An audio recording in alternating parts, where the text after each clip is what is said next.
Hello my viewers, welcome back to the channel. By the video title, you know what this video is about. I just got done watching the first game of the NBA Finals. My Heat fell a little short by 11 points. We was down by 24 points at one time, but I feel like we can come back next game. All you gotta do is hit our shots. You can't have Caleb Martin, Duncan, and Max Strus go 2 for 23, and Jimmy Butler can't have 13 points in 4 quarters and only 14 shot attempts. You gotta get in there, and we only had 2 free throws the whole game. You gotta attack the rim and get in there. But that's a story for another video. But today's video is: did the Steelers find a gem in the draft? CORY TRICE has been playing his tail off. He's been playing very good football so far in OTAs. When we drafted him, I wasn't too familiar with CORY TRICE. But I thought, like, oh, he's 6'3", 6'4", corner. He should have some type of potential. You can play him somewhere, at safety, at corner. He should have some type of, like, impact on the field if you can give him the right system, right team. And now the Steelers have Patrick Peterson here, being able to develop some cornerbacks and help them, like, learn different things from a future Hall of Famer is also great. The Steelers did a smart decision in that because over the past few years, we haven't really been able to develop our own corners. We had a lot of guys in, we drafted. They never really turned out too well. Cam Sutton was probably the best one, in my opinion, of the past few years. Most of the other guys didn't really turn out too well. Other guys were brought in. Those that was pretty good with us, like Steven Nelson was pretty solid with us. And, of course, Levi Wallace last year was pretty solid with us. Witherspoon had his moments that first year he was here, but last year he just played awful. He got beat too much.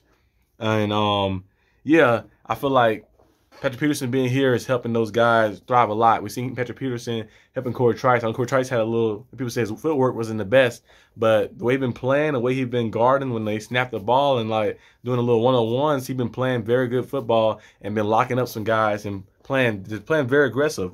It's kind of hard to get past him a little bit because he has the speed to match most of the receivers out there. And he also is, what, 6'3", 6'4"-ish, 206, 207 pounds. So he has a nice big frame, too, as well. So when he get his hands upon you and put that press and play press coverage against you like that and put a hand on you like that and jam you off the line, it kind of makes it tough, too, especially if you're a smaller receiver. We see him out there just playing amazing football. I love his physicality as well.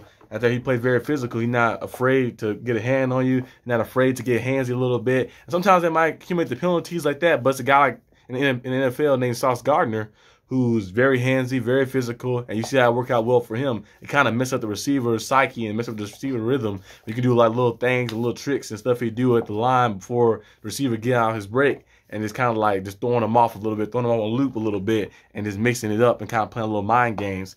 And CORY TRICE has been showing a lot of different techniques, a lot of different things. And it's always great to see what a player going to do, too, when they're back against the wall, because he's not guaranteed a roster spot. He's a 7th-round draft pick. He was he was our last pick in the draft, so he's not guaranteed a roster spot at all. So him I think he was the last pick in the draft for us, yeah. But I think he's the 7th round. It's late round for sure. But like he's not guaranteed a roster spot, so he's back against the wall. So you'll see him go out there and perform at a high level, trying to get a spot. We've seen Jalen Warren do that last year and got himself a spot. And and now he's a part of the rotation as the 1-2 punch with Najee. I think CORY TRICE is very versatile as well because they was talking about putting him in a slot because he's able, with the size and frame and the physicality he played with, he's able to match those tight ends too.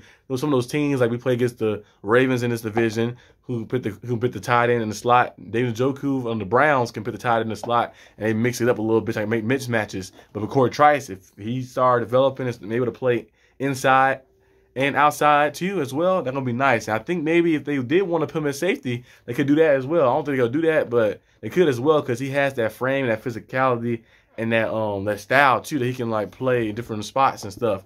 And I think it'll be a nice addition too. If he is part of the rotation, if he is the guy who's gonna be playing the 3rd cornerback or the 4th cornerback like that, kind of mixing it up a little bit. Because of course we got Patrick Peterson as the corner as the first corner, and then we got Levi Wallace, probably the 2nd corner so far. Then JPJ, probably him and Levi Wallace going to fight for the 2nd spot. No, JPJ is the outside corner. He's not inside. But with CORY TRICE versatility, being able to play, he could play inside and outside, and he might give out more opportunities to get on the field as well. But I think cornerback is a tough position. Tough position, too, especially for a young guy coming in. I think he's doing a good job so far. But like I mentioned before in the past video, I used to say all the time, one video I did last year about the toughest positions to play in the NFL, I believe is quarterback, offensive lineman, and cornerback, because the room for error and the mistakes are just highlighted more when you're those players. like a running back can fumble the ball, but if he comes back and gets some yards, do some stuff like that, it kind of like you can get back in the groove and stuff, and like people be angry about it too, like, oh, he's fumbling and stuff like that, but it won't be highlighted as much.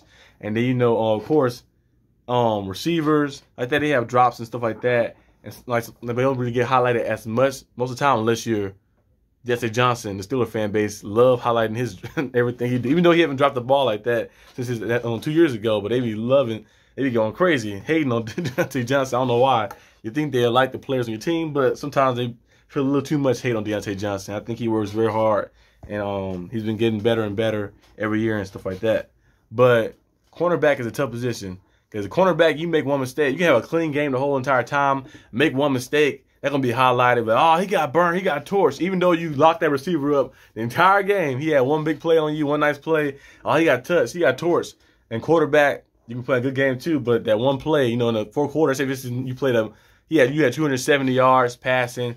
Your passer rating was 104.